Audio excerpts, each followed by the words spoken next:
जय Hind students, welcome to my channel.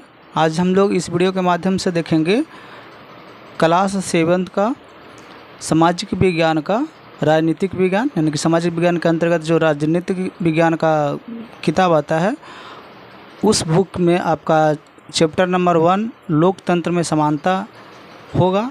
तो इस वीडियो में लोकतंत्र में समानता के पार्ट से अंदर के जो प्रश्न हैं उनको उत्तर आप लोगों को मिलेगा और अभ्यास का भी पूरा प्रश्न मिलेगा। तो चलिए हम लोग बिना देर किए हुए प्रश्न को देखते हैं। उससे पहले आप लोग वीडियो को लाइक कर दें और चैनल पे नए हैं या अभी तक आपने सब्सक्राइब नहीं किए हैं तो प्लीज़ चैनल को सब्सक्राइब करके बेल आइकन का बटन दबा दें, जिससे कि हमारा सारा वीडियो आप तक सीधा पहुंच सके। तो चलिए चलते हैं प्रश्न की तरफ। जैसा कि आप देख रहे होंगे चैप्टर का नाम है क्या, चैप्टर 1 है लोकतंत्र में समानता। यहाँ पे पाठ के अंदर आए हुए प्रश्न तथा उनके उत्तर हम लोग सबसे पहले जानेंगे। तो पहला प्रश्न आपका है जो कि पेज नंबर 2 में दिया गया है, वोट देने का अधिकार किसे कहते हैं। वोट देने का अधिकार किसे कहते हैं, पेज नंबर आपका 2 में प्रश्न दिया गया है। इसका आंसर हो जाएगा कि राज्य के विधानसभा या स्थानीय शासन के लिए चुने जाने वाले प्रतिनिधि को चुनने के लिए मिले अधिकार को वोट देने का अधिकार कहते हैं। तो आप लोग के समझ में आ गया होगा। आप देखते हैं क्वेश्चन नंबर अगला जो क्वेश्चन नंबर 2 होगा और पेज नंबर 2 में ही स्थित है। तो चलिए देखते हैं क्वेश्चन नंबर 2 दिया गया है कि कतार में खड़ा होकर क्या कहीं पूनम को समानता का अनुभव हो रहा है। तो अगर हो रहा है तो कैसे, यानी कि कतार में खड़ा होकर एक पूनम जो लड़की है तो क्या वो समानता का अनुभव हो रहा है उसको, अगर हो रहा है तो कैसे। तो चलिए हम लोग आंसर देखते हैं इसका। कतार में खड़ा होकर निश्चित रूप से पूनम को समानता का अनुभव हो रहा है। कारण है कि वहाँ जो पहले आता है वह कतार में खड़ा हो जाता है। वहाँ जाति पाति या धनी गरीब का ख्याल नहीं किया जाता, सबको समान अधिकार का उपयोग करने का मौका मिलता है। तो चलिए बहुत अच्छा बात है। अब चलते हैं क्वेश्चन नंबर 3 की तरफ जो पेज नंबर 2 में ही दिया गया आपका। और क्वेश्चन नंबर 3 में दिया गया है कि वोट देने के अधिकार में क्या आपको काम, शिक्षा, पैसे या धर्म व जाति से कोई फर्क पड़ता है। अगर पड़ता है तो इस पर चर्चा कीजिए। और ये प्रश्न नंबर जो प्रश्न 3 है वो पेज नंबर 2 में ही दिया गया है। तो चलिए इसका आंसर हम लोग जानते हैं। उत्तर में लिखेंगे नहीं, वोट देने के अधिकार में हमें काम, शिक्षा, पैसा या धर्म व जाति से कोई फर्क नहीं पड़ता। जो पहले आता है वह पहले वोट देता है, चाहे वह कोई भी हो। लेकिन वोटर लिस्ट में नाम और साथ में फ़ोटो लगा पहचान पत्र होना चाहिए। 18 वर्ष के या इससे ऊपर आयु के सभी को वोट देने का अधिकार है। अब चलते हैं क्वेश्चन नंबर 4 की तरफ जो पेज नंबर 2 में ही दिया गया है। और क्वेश्चन नंबर 4 दिया गया है कि फ़ोटो पहचान पत्र की ज़रूरत और कहाँ पड़ सकती है। ये आप लोग के घरों में भी माता पिता के पास होंगे, भाई बहन के पास होंगे, और इसका ज़रूरत कहाँ पड़ता है इसके बारे में हम लोग जानेंगे। तो देखिए, फ़ोटो पहचान पत्र की आवश्यकता वोट देने के अलावा राशन कार्ड बनवाने में पहल रसोई गैस सिलेंडर लेने में, मोबाइल फ़ोन लेने में, किसी अनजान जगह जाने पर अपना पहचान करवाने आदि में फ़ोटो पहचान पत्र की आवश्यकता पड़ती है या पड़ सकती है। किसी अनजान शहर में बिना फ़ोटो पहचान पत्र के न तो किसी धर्मशाला में और न ही होटल या लॉज में ठहरने की अनुमति मिल सकती है। तो ये आप लोग को जानकारी हो गई होगी। नेक्स्ट चलते हैं। ये पेज नंबर 3 में दिया गया आपका प्रश्न और ये प्रश्न पहला है पेज नंबर 3 का कि अब तक रमा स्कूल क्यों नहीं गई। तो इसका आंसर हो जाएगा आपका कि परिवार की गरीबी के कारण रमा अभी तक स्कूल नहीं गई, जबकि आयु 7 वर्ष हो चुकी है।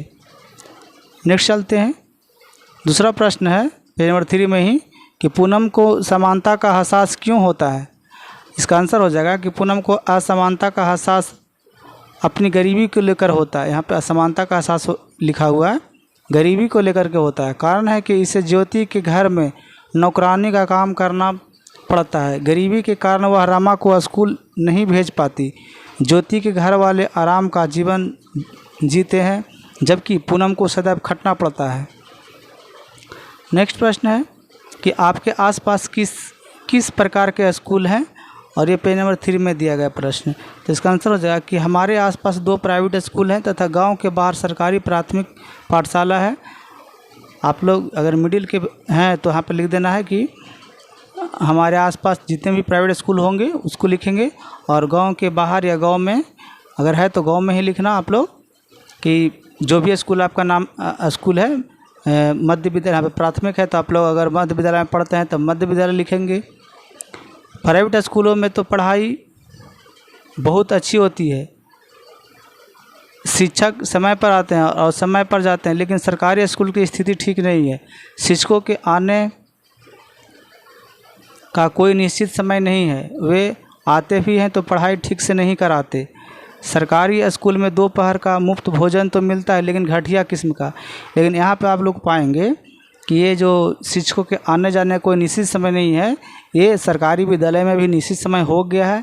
और बाकी अगर कहते हैं तो हाँ, अगर क्लास में शिक्षक जाते हैं, और वैसे भी शिक्षकों की संख्या बहुत कम है जो क्लास में जाते हैं पढ़ाई नहीं करवाते हैं, ऐसी बात नहीं है। प्राइवेट अब सरकारी विद्यालय, हमारे बिहार का जो सरकारी विद्यालय भी है वो प्राइवेट विद्यालय से भी अब कम नहीं है, धीरे धीरे सुधार होते जा रहा है। तो आप लोग सपोर्ट करेंगे तो और विद्यालय में सुधार आएगी। नेक्स्ट चलते हैं, अच्छा स्कूल आप किस मानेंगे? अच्छा स्कूल आप किसे मानेंगे? तो आंसर लिखते हैं यहाँ पे, अच्छा स्कूल हम उसे मानेंगे जिसका भवन अच्छा हो, बरसात में पानी नहीं चूता हो, शिक्षक समय पर आते हो और बच्चों को मन से पढ़ाते हो, दोपहर का भोजन अच्छा मिलता हो, स्कूल समय पर खुलता हो और समय पर बंद होता हो, स्कूल के पास शौचालय हो तथा पानी के लिए हैंडपंप हो। चलिए, बहुत अच्छा आंसर है, ये सब विद्यालय में होनी चाहिए। और जहाँ तक कि विद्यालय में ये सब जो व्यवस्थाएं हैं हो चुकी है, पहले का स्थिति नहीं रहा। नेक्स्ट प्रश्न है, ये पेज नंबर 4 में दिया गया है। प्रश्न पहला है कि बाल संसद के लिए चुनाव करवाना क्यों ज़रूरी है? देखिए, हम लोग का विद्यालय में बाल संसद का चुनाव करवाया जाता है, तो क्यों ज़रूरी है इसकी जानकारी आप लोगों के बीच आज हम देते हैं। देखिए, बाल संसद के लिए चुनाव करवाना इसलिए ज़रूरी है कि छात्रों में जागरूकता का विकास हो और चुनाव के महत्व को वे समझ सके। तो आप लोग समझ गए होंगे, क्योंकि इस प्रश्न का आंसर सरल एवं आसान भाषा में दिया गया है। नेक्स्ट है दूसरा प्रश्न कि यदि शिक्षक द्वारा प्रतिनिधि मनोनीत कर दिया जाता है तो क्या फ़र्क पड़ता है? यानी कि यदि शिक्षक द्वारा मनोनीत कर दिया जाता प्रतिनिधि, जैसे में विद्यालय में प्रधानमंत्री, शिक्षा मंत्री से भी बनाया जाता है, मीना दीदी बनाया जाता है, तो सिर्फ एक शिक्षक अगर उसको मनोनीत कर देते हैं तो क्या फ़र्क पड़ेगा? तो देखिए, इसका आंसर हो जाएगा कि यदि शिक्षक द्वारा प्रतिनिधि मनोनीत कर दिया जाता है तो बहुत फ़र्क पड़ता है। छात्रों में उत्तरदायित्व की भावना का विकास नहीं होता है, मनोनीत प्रतिनिधि में घमंड की भावना आ जाती है और वह ठीक से काम नहीं कर पाता। छात्र चुनाव के महत्व को भी छात्र चुनाव के महत्व से भी अनजान रह जाते हैं। तो ये फ़र्क पड़ता है, आप लोगों को समझ में आ गया होगा।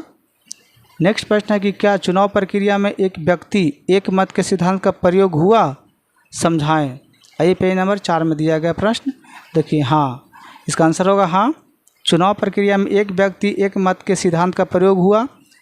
इससे लाभ हुआ कि छात्रों में समानता के भाव का समावेश हुआ। इस प्रक्रिया में धनी बाप के बेटे और गरीब बाप के बेटे या दलितों के बेटे का सवर्णों के बेटे को बराबरी में रहने की शिक्षा मिली। नेक्स्ट प्रश्न है, बहुत अच्छा प्रश्न है स्टूडेंट्स, इसलिए आप लोग इस प्रश्न को अच्छी तरह से देख लेंगे, पूरा वीडियो को और पूरा प्रश्न को देखेंगे और दूसरे के पास शेयर अवश्य करेंगे। और अभी तक लाइक नहीं किए तो प्लीज़ लाइक कर दीजिए, क्योंकि लाइक से ही मोटिवेट होते हैं, जिससे आप लोग को अच्छा वीडियो, अच्छा प्रश्न खोज करके लाते हैं, आपको बिस्किट रखते हैं। तो वीडियो को लाइक करना ना भूलें। अब चलते हैं इस प्रश्न का आंसर देखते हैं। उससे पहले एक बार फिर से प्रश्न को देख लेते हैं कि एक व्यक्ति एक मत के नियम से क्या लाभ है? यानी कि एक व्यक्ति एक ही मत दे सकता है, इसका ये नियम से क्या लाभ होता है? तो देखिए, इसका क्या होता है लाभ। एक व्यक्ति एक मत के नियम से लाभ है कि इसे समानता का एहसास होता है। धनी हो या गरीब हो, दलित हो या सवर्ण हो, निरक्षर हो या शिक्षित हो, यहाँ सभी का महत्व समान समझा जाता है। वास्तव में लोकतंत्र का यही तो मूल तंत्र है। और ये बहुत अच्छा आंसर है, इसलिए आप लोग इसको याद अवश्य कर लेंगे। क्वेश्चन 5 है और ये पेज नंबर 4 में ही दिया गया है। आपके विद्यालय में बाल संसद ने काम किया और क्या कर सकती है, अपनी राय लिखें। यानी कि आपके विद्यालय में बाल संसद ने क्या काम किया और क्या कर सकती है, अपनी राय लिखें। और ये पेज नंबर 4 में दिया गया है। तो चलिए देखते हैं। हमारे विद्यालय में बाल संसद ने मुख्य काम यह किया कि पूरे विद्यालय भवन की पूरी सफाई का भार वहन किया। वर्ग कक्षा से लेकर कार्यालय को भी नित्य सफाई का जिम्मा टोली विशेष को दी गई। इससे स्कूल भवन काफ़ी साफ़ सुथरा दिखने लगा। बाल संसद कुछ और करना चाहे तो वह स्कूल भवन के आगे फूल के पौधे रोप सकती है। यदि मैदान है तो उसकी सफाई की भी की जाए। यदि विद्यालय के चारों ओर खाली ज़मीन हो तो वृक्षारोपण किया जाए, उनमें समयानुसार पानी दिया जाए और उनकी देखभाल किया जाए। तो बहुत अच्छा आंसर है और बहुत अच्छा प्रश्न भी था। अब नेक्स्ट प्रश्न है जो पेज नंबर 6 में दिया गया है कि दक्षिण अफ्रीका में रेल यात्रा के दौरान गांधी जी की गरिमा को किस प्रकार ठेस पहुंची। यानी कि जो दक्षिण अफ्रीका में जब महात्मा गांधी जी ने रेल यात्रा किए थे तो उनको ट्रेन से घसीटते हुए बाहर निकाल दिया गया था। तो उस पर गांधी जी गरिमा को किस प्रकार ठेस पहुंची, उस पर इसके बारे में हम लोग जानेंगे। तो देखिए, दक्षिण अफ्रीका प्रवास के समय गांधी जी को एक दिन रेल यात्रा करनी पड़ी। उन्होंने प्रथम दर्जे का टिकट लिया और उसी दर्जा में सवार भी हो गए। एक गोरे को काले का अपने डब्बे में देखकर नागवार लगा, यानी कि अच्छा नहीं लगा। उनको गाड़ी से उतर जाने का निर्देश दिया, लेकिन गांधी जी ने गाड़ी से उतरने से इनकार कर दिया क्योंकि उनके पास प्रथम दर्जे का टिकट था। गोरे ने पुलिस बुलवाकर गांधी जी का सामान डिब्बे से यानी कि डब्बे से बाहर फेंकवा दिया। इस पर भी गांधी जी डब्बे से उतरने को तैयार नहीं थे। इस पर उन्हें भी सामान की तरह उठाकर डब्बे से बाहर फेंक दिया गया। इस प्रकार गांधी जी को उनकी गरिमा को ठेस पहुंची।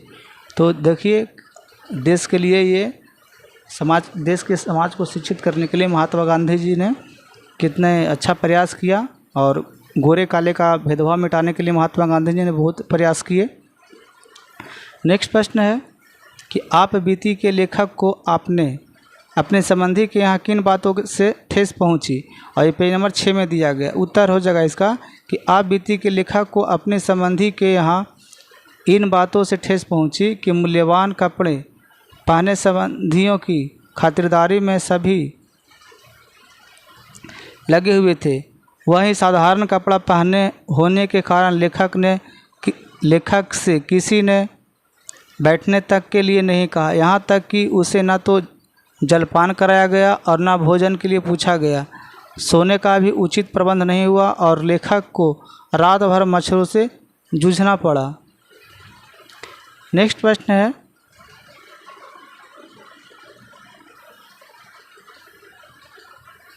कि क्या आपके साथ भी ऐसी कोई घटनाएं हुई जिससे आपकी गरिमा को ठेस पहुंची हो। तो इसका आंसर हो जाएगा हाँ, मेरी गरिमा को भी एक बार विद्यालय में ठेस पहुंची थी। हुआ यह था कि मेरे एक सहपाठी की पुस्तक गुम हो गई थी। पुस्तक दूसरे दिन उसने शिक्षक से शिकायत की और मुझ पर ही चोरी का इल्ज़ाम लगाया, जबकि मैं इस संबंध से पूर्णतः अनजान था। शिक्षक ने मुझे बुरी तरह प्रताड़ित किया। मैं लगातार रोता रहा और रोते रोते ही घर पहुंचा। फिर भी अपने अभिभावक से मैंने कुछ नहीं कहा। 3 दिन बाद पता चला कि वह पुस्तक उस सहपाठी के घर ही छूट गई थी। नेक्स्ट प्रश्न है जो पेज नंबर 7 में दिया गया है और ये प्रश्न है कि इन विज्ञापनों यानी कि पाठ्य पुस्तक के पृष्ठ संख्या 6 के विज्ञापन है, उसमें जाति एवं सामाजिक असमानता के सूचक शब्दों को रेखांकित करें। तो ये देखिए, पहला हो जाए कायस्थ लड़का, मैथिली ब्राह्मण लड़की, यादव लड़की।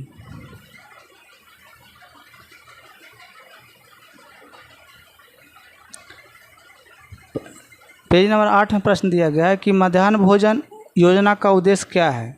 मध्याह्न भोजन जो विद्यालय में चलाया जाता है उसका क्या उद्देश्य है। तो इसका आंसर हो जाएगा कि गम्यः भोजन योजना यानी कि मध्याह्न भोजन योजना का उद्देश्य है कि गरीब बच्चे भी कम से कम जन्म के लालच से विद्यालय से जुड़ सके और पढ़ सके। नेक्स्ट प्रश्न है जो 8 में दिया गया है। दूसरा प्रश्न, मध्याह्न भोजन और विद्यालय से संबंधित अंशों से समानता दर्शाने वाले वाक्य चुनें और लिखें। पेज नंबर 8 में दिया गया है। इसका आंसर हो जाएगा कि मध्याह्न भोजन योजना में बच्चों को भोजन तो मिलता ही है, उनके बीच की सामाजिक दूरियां को भी कम करने का प्रयास किया जाता है। सभी बच्चे एक ही प्रकार के भोजन करते हैं, चाहे उनकी जाति कोई भी क्यों ना हो। इसी प्रकार भोजन बनाने के लिए किसी भी जाति के लोग नियुक्त किए जा सकते हैं, चाहे वे दलित या महादलित ही क्यों ना हो। नेक्स्ट प्रश्न है,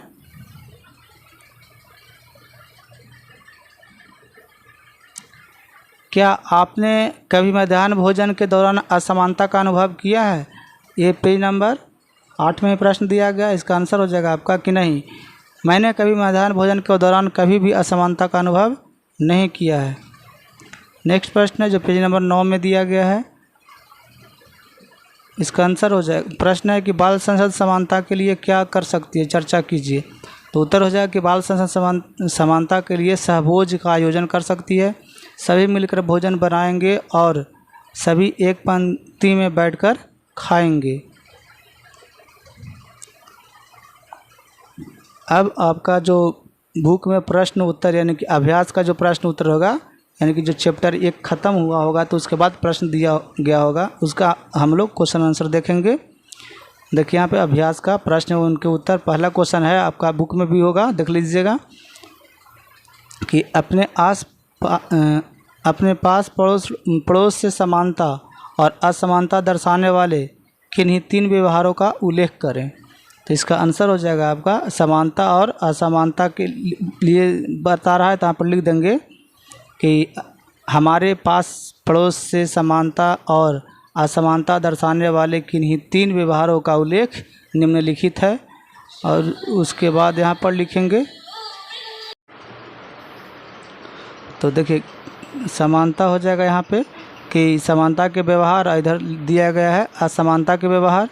तो पहला में हो जाए समानता के व्यवहार में कि ग्राम पंचायत में किसी पद के लिए उम्मीदवार बनाना, और असमानता में हो जाए किसी गांव के स्वर्णों के कुएं से दलितों को पानी भरने नहीं दिया जाता। ये हो गया। ये दूसरा देखिए, दूसरा आपका हो जाएगा कि किसी आपदा के समय मिलजुल कर उसका सामना करना। इधर हो जाएगा असमानता में कि सार्वजनिक पूजा पाठ में भी दलितों को अलग रखा जाता है। ये देखिए तीसरा कि फ़ोटो पहचान पत्र बनवाने के लिए सबको पंक्ति में खड़ा होना। ऐसे में हो जाएगा असमानता व्यवहार में कि भोज में उनको अलग पंक्ति में बैठाया जाता है। ये समानता और असमानता में का व्यवहार है। नेक्स्ट प्रश्न है दूसरा प्रश्न कि क्या आपने कभी किसी के साथ असमान व्यवहार किया है? यदि हाँ तो कब? तो आंसर में लिखिए कि नहीं, मैंने किसी के साथ कभी असमान व्यवहार नहीं किया है, लिख देना है। नेक्स्ट प्रश्न है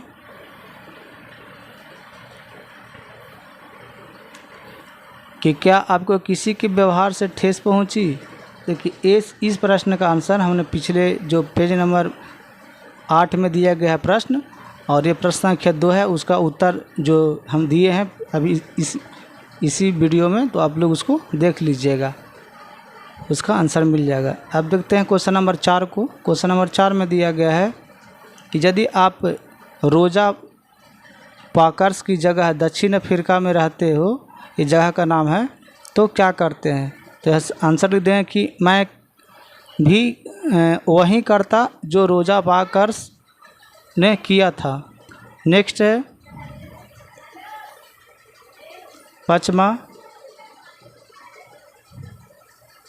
कि क्या कभी आपने पंक्ति में खड़े लोगों के बाद में आने के बावजूद आगे होने का प्रयास किया है? यदि हाँ तो क्यों? उत्तर लिख देंगे हम लोग कि नहीं, मैंने कभी पंक्ति में खड़े लोगों के बाद आने के बावजूद आगे होने का प्रयास नहीं किया, इसलिए कि यह नियम के अनुकूल नहीं होता। नेक्स्ट प्रश्न है असमानता के कई रूप हैं, यह कैसे कह सकते हैं? इसका आंसर हो जाए कि हाँ, असमानता के कई रूप है, इन्हें हम इस प्रकार कह सकते हैं। पहला जाति के रूप में, दूसरा हो जाएगा धन बल के रूप में, तीसरा हो जाएगा बाहुबल के रूप में, चौथा हो जाएगा रंग के रूप में, पाँचवा हो जाएगा देसी और विदेशी के रूप में, छठा हो जाएगा शैक्षणिक योग्यता के रूप में, सातवां हो जाएगा पद के रूप में, सातवां हो जाएगा स्वर्ण तथा दलित के रूप में, और आठवां दलित में दलित और महादलित के रूप में। तो इस लेसन का में जो भी पाठ के अंदर से और अभ्यास का प्रश्न था, ये सारे प्रश्न को और आंसर को आपके बीच हमने रखा। तो इस वीडियो में यहीं तक। अगर ये वीडियो आप लोगों को अच्छा लगा हो, आपका फ़ायदेमंद के लिए बनाया गया, तो वीडियो को लाइक कर दें और कम से कम 5 लोगों की यानी 5 विद्यार्थी के पास शेयर अवश्य करें, क्योंकि मोटिवेट होकर हम भी अच्छा से क्वेश्चन लाएं, आप लोग के बीच रखें, क्योंकि बहुत मेहनत लगता है वीडियो बनाने में, इसलिए आप लोग लाइक करना ना भूलें। तो चलिए स्टूडेंट, आप लोग समझदार हैं। Thank you. जय हिंद, जय भारत।